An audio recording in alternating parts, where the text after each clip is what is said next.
With a desperation the Nuggets never felt while winning their first championship, they now must stare a must-win playoff game in the eye against a fearless Minnesota team in absolutely no mood to blink. "We've got to get the next one," said Michael Porter Jr., mincing no words when describing the importance of Game 2 in this best-of-7 series against the Timberwolves. In what felt like a coming-of-age celebration for the NBA's next bigger-than-the-game superstar, Minnesota wonderkind Anthony Edwards scored 43 points and crushed Denver's aura of invincibility during a 106-99 victory. Long after the final buzzer, I hung out Saturday night in the visitors' locker room of Ball Arena to soak up the vibe. The T-Pups were yelping with glee. "I learned how to do this back in Catholic school," joked Karl Anthony Towns, carefully knotting his black tie while barking good-natured grief across the room to Edwards, who was reaching for a flat-brimmed ball cap. "You grew up in the school of hard knocks."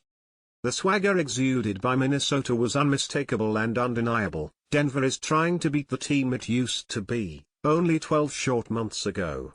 The Timberwolves are young, fearless and bent on making history, boldly trying to become the first NBA team from Minneapolis to win a championship since the Lakers bolted to Los Angeles more than 60 years ago. "It's not about introducing ourselves to nobody," Edwards said. "We know who we are. The Timberwolves are trouble with a capital T."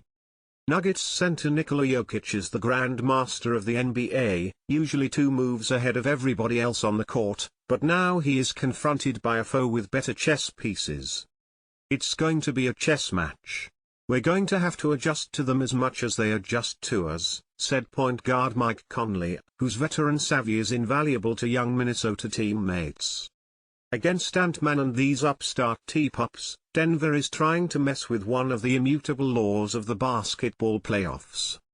In the NBA playoffs, the team with the single best player on the floor almost always wins.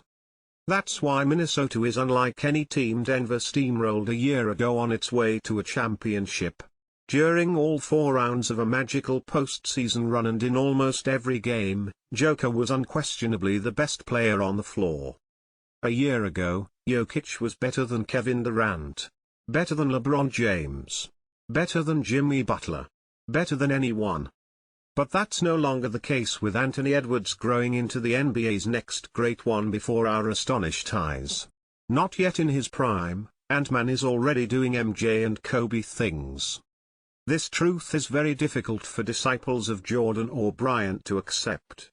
A friend on press row went absolutely bonkers when I declared that I saw Kobe in person at age 22 in the NBA Finals, and based on what I see now from Edwards, this young Turk has the same Mamba instincts and more raw skill.